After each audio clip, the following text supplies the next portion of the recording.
Estamos con el congresista Octavio Cardona del Partido Liberal del departamento de Caldas, aquí en Libre como Tú. Bienvenido, señor Octavio. Iván, me da mucho gusto saludarlo.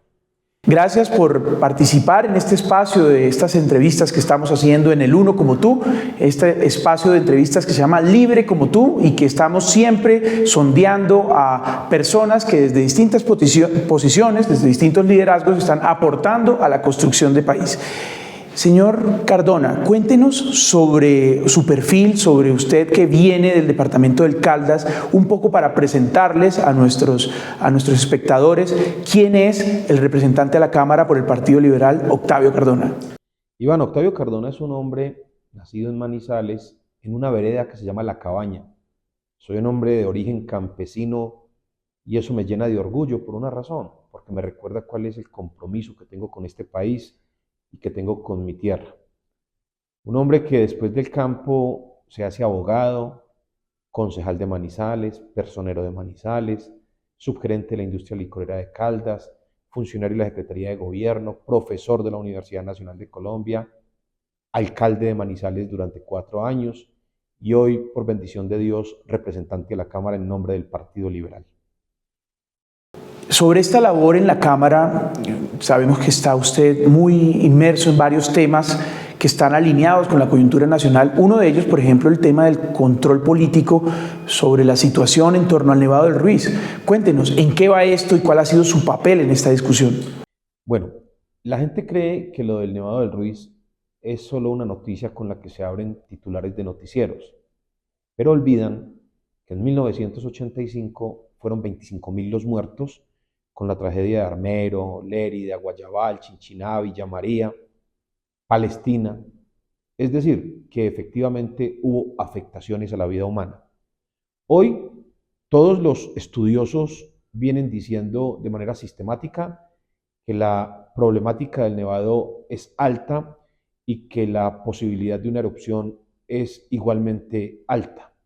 Así las cosas, hemos venido desde la Comisión Quinta de la Cámara haciendo debates de control político con citaciones al director de la Unidad Nacional de Gestión del Riesgo, al director nacional de Medicina Legal, al director de Medicina Legal de Caldas, Tolima, al director del Observatorio Vulcanológico, por 2 razones. La primera, porque la gente del área de influencia tiene derecho a saber cuál es la verdad de lo que está ocurriendo hoy con el volcán Nevado del Ruiz, y la segunda, porque tenemos derecho a saber cuál es el nivel de preparación frente a una contingencia posible que Dios quiera que no ocurra, pero que en frente de los caprichos de la naturaleza puede ocurrir en cualquier momento. Ustedes han visto que de pronto la reacción desde el gobierno central y las autoridades locales ha podido ser más diligente, más eficiente frente a esta situación. Hay temas que la gente deja de lado y le voy a poner un ejemplo. Cuando el COVID llegó, el gran problema era que no estábamos preparados para un tema que nos tomó por sorpresa. Y recuerde bien, Iván, que por ejemplo en Guayaquil era aterrador ver los cadáveres tirados en las calles. Entre otras cosas, porque nadie pensó que iba a haber un número de muertos tan alto en un mismo momento. Yo tengo una pregunta.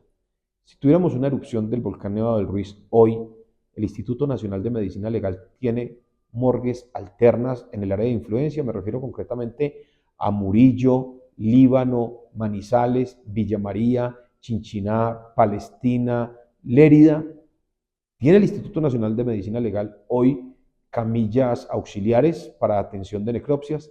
Tiene el Instituto Nacional de Medicina Legal hoy plantas eléctricas adicionales. Tiene el Instituto Nacional de Medicina Legal hoy contenedores refrigerados. En resumen, tiene el Instituto Nacional de Medicina Legal los recursos. ¿Y yo por qué lo digo? Porque conozco desde mi condición de exalcalde las afugias que tradicionalmente ha tenido en lo económico el Instituto Nacional de Medicina Legal. Es gente llena de ganas, de voluntad, de disposición, de conocimientos técnicos y científicos, pero el recurso asignado no es suficiente y por eso hoy el país tiene que saber qué tenemos frente a esa contingencia. Ayer escuchaba las declaraciones del director nacional de la Unidad de Gestión del Riesgo y lo que decían es que es un problema de la Fiscalía en asignación de recursos. Lo que está pasando con el volcán Nevado del Ruiz no es un problema ni de la Fiscalía, ni Medicina Legal, ni del director de la Unidad Nacional de Gestión del Riesgo. Es un problema de todos, del gobierno, y por eso tenemos que trabajar en unidad. Y por eso desde la Comisión Quinta de la Cámara, tenemos que garantizar que desde los debates de control político el país esté preparado y listo para atender una emergencia, que repito, ojalá no suceda. Lo mejor que podría ocurrir es que estemos preparados para no hacer nada, pero que si hay que hacer algo, tengamos los elementos y tengamos las condiciones. No, está claro que son preguntas que es mejor tener respondidas antes de que suceda algo y no esperar a que suceda para ver si estábamos preparados o no. Y conectado con este tema de atención de desastres, de emergencias, también hay un proyecto que usted impulsa sobre el tema de los bomberos en el país.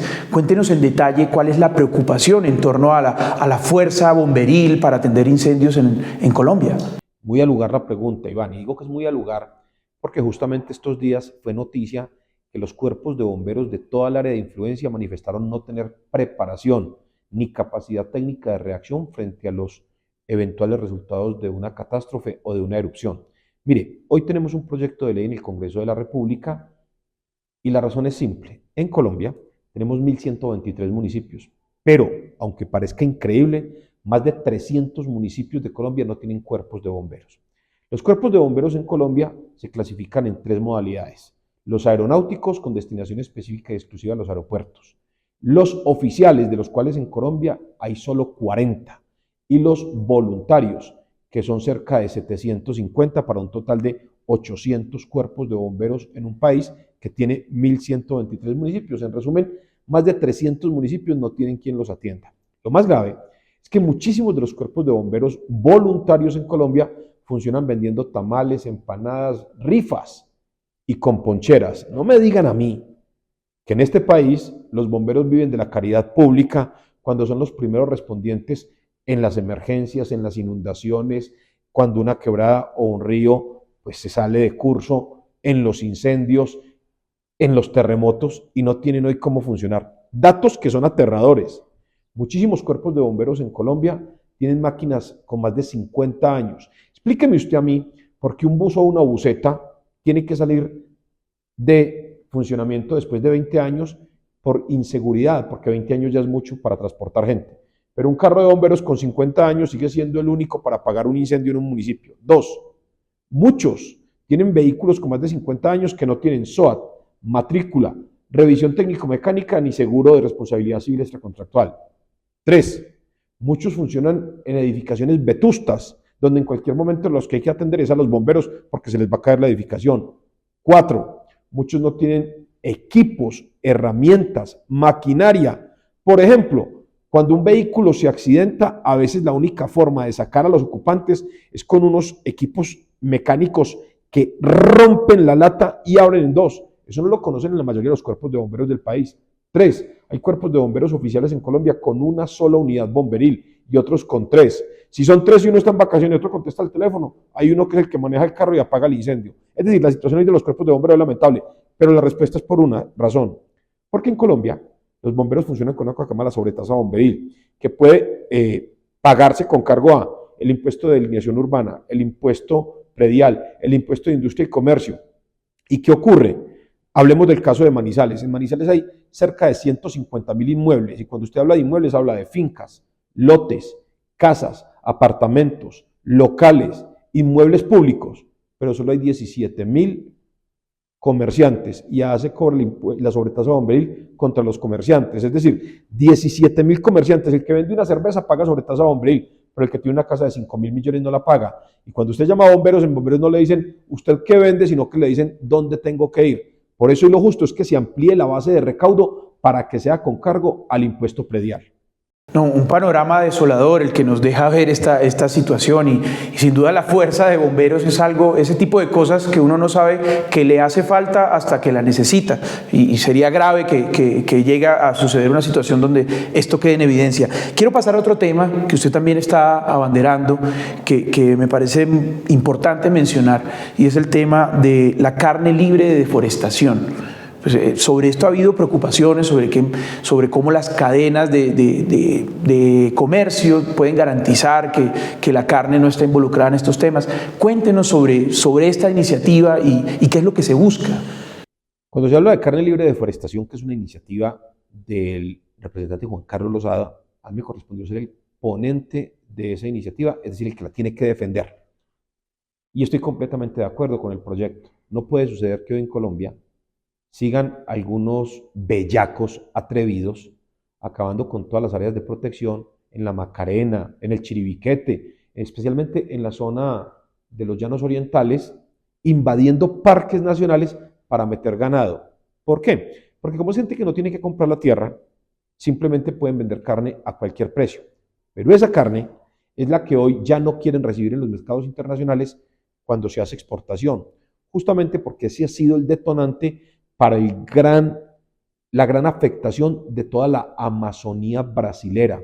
Hoy grandes cadenas cárnicas del Brasil lo que han hecho es invadir el Amazonas para meter ganado. Hoy en Europa ya no quieren recibir esa carne. ¿Y por qué no la quieren recibir? Primero porque descompensa la condición y el equilibrio de la balanza de los productores cárnicos de Europa que tienen que cumplir con una cantidad de reglamentaciones en materia medioambiental cuando los brasileños están invadiendo el Amazonas. Pero lo segundo, y es lo más grave, esa carne que nosotros compramos a un precio muy económico la pagamos con afectaciones medioambientales. Por ahí se ha venido hablando hace varios días de lo que es el río elevado que surca toda la Orinoquía y la Amazonía y que llega a Bogotá. La gente dice un río elevado, eso pareciera un chiste. No, no es un chiste. La evaporación de agua del Amazonas que surca todas las franjas hasta llegar a Bogotá es lo que permite que aquí, por vía de gravitación, se tenga agua suficiente para atender a Bogotá. Si nosotros permitimos que se sigan invadiendo los parques nacionales del país para la generación de cárnicos, en un tiempo no muy lejano vamos a estar con mucha carne y sin agua. Y yo creo que aquí lo primero que hay que defender es el agua y el aire. Quiero pasar a un par de temas que pueden ser un poco controversiales, pero están muy conectados con la esencia que le da nombre a este programa, Libre como tú, el tema conectado con libertades individuales y que usted también está ahí presente como abanderando ciertas causas. Primero, el tema de la neutralidad en los espacios religiosos. Cuéntenos sobre esto. Hemos presentado con mi equipo de trabajo legislativo un proyecto de ley que se llama Espacios de Culto Neutrales. Yo soy un hombre liberal, formado en una familia católica. Si me pregunta a qué religión pertenezco o con cuál me identifico, con la religión católica. Pero mi formación jurídica me indica que Colombia es un país laico. Yo sí quisiera, Iván, que usted me dijera por qué, cuando usted llega a una escuela, a un colegio, a una universidad, a una escuela de carabineros, a una estación de policía, a un batallón, a un aeropuerto, los espacios de culto son solo para la religión católica en un país laico. Entonces tengo una pregunta. Los mormones, los agnósticos, los cristianos, los evangélicos, los ateos, cuando llegan a un aeropuerto, ¿por qué no tienen derecho a decirle a su Dios, a su ser superior, a aquella fuerza espiritual en la que creen, que les dé un buen viaje? ¿Por qué le reservamos ese derecho solo a los católicos? Lo que estamos proponiendo hoy son espacios neutrales de culto. Es decir, que haya un lugar para su reencuentro con su Dios, su ser superior, su ser espiritual, donde no estén imágenes que identifiquen una religión en especial. Yo creo que es un derecho mínimo que tenemos que garantizarle desde la legislación a todas las religiones. Entre otras cosas, en un país que suena rara la cifra, que tiene registradas más de 4.000 religiones o congregaciones religiosas. Mi pregunta es, ¿por qué una tiene derecho y 3.999 no? Sí, una visión interesante y muy conectada con el tema de libre como tú, de libertades. Y sobre este tema, conectado también con el tema de libertades, el tema del debate taurino, la intención de prohibir las corridas de toros. Es un tema sin duda controversial y donde a veces cuesta trabajo entender ciertas posturas. ¿Cuál es el papel que usted está jugando en esta discusión tan importante sobre un tema que para muchos es tradición y para otros, bueno, sabemos que lo ven con muy malos ojos? Entonces volvemos a la misma discusión del tema anterior. ¿Por qué hay derechos para unos y no hay derechos para otros? Hoy se tramita un proyecto de ley en el Congreso de la República que está en comisión quinta justamente, y es para acabar definitivamente con los toros en Colombia. El proyecto de ley, el 328, dice que lo que se busca es acabar las prácticas crueles con animales. Y digamos que hasta ahí es válida la discusión. En lo personal, yo que vengo de Manizales, podrían decir todos que yo soy taurino. No, ¿sabe que no? Yo no soy taurino. Entonces me preguntará Iván, ¿usted es antitaurino? Tampoco. Mi estructura académica me indica que yo debo respetar su consideración sobre los temas. Si usted es animalista, bienvenida a la discusión. Y si es taurino, bienvenida. ¿Qué es lo que no comparto? Lo que no comparto es el sesgo y la hipocresía. El título del proyecto de ley es acabar las prácticas crueles con animales, pero el artículo 9 del proyecto de ley dice se permitirá la práctica de las corralejas, que debe ser reglamentada por el Ministerio de Cultura, el Ministerio de Educación. Entonces viene la pregunta del millón. Los toros son violentos, pero los que se sacrifican en Manizales y en Cali. Pero las 205 corralejas que hay en Colombia, donde se sacrifican más de 2.000 toros, se tienen que ver como un evento cultural.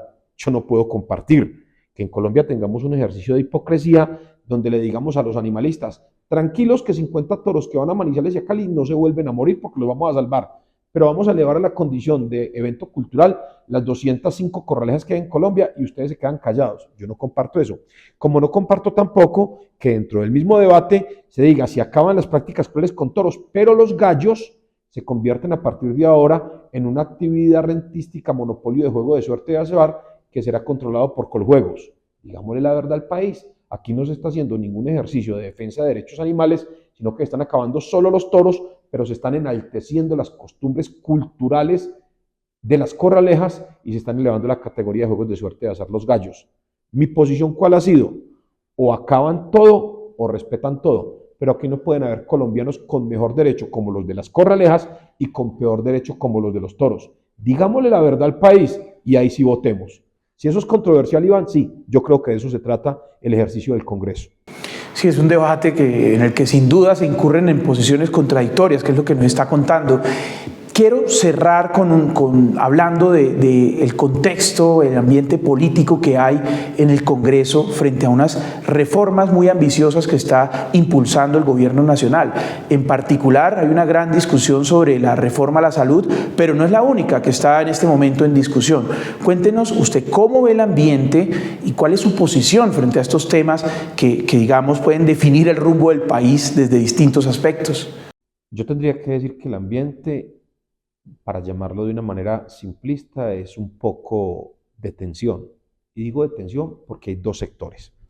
El gobierno, que considera que todo es perfecto en las reformas, y la oposición, que considera que todo es fatal en las reformas. Mi postura es sencilla. Muchas de las cosas que propone el gobierno son buenas y además necesarias, pero muchas de las cosas que vienen han funcionado y pueden mejorarse.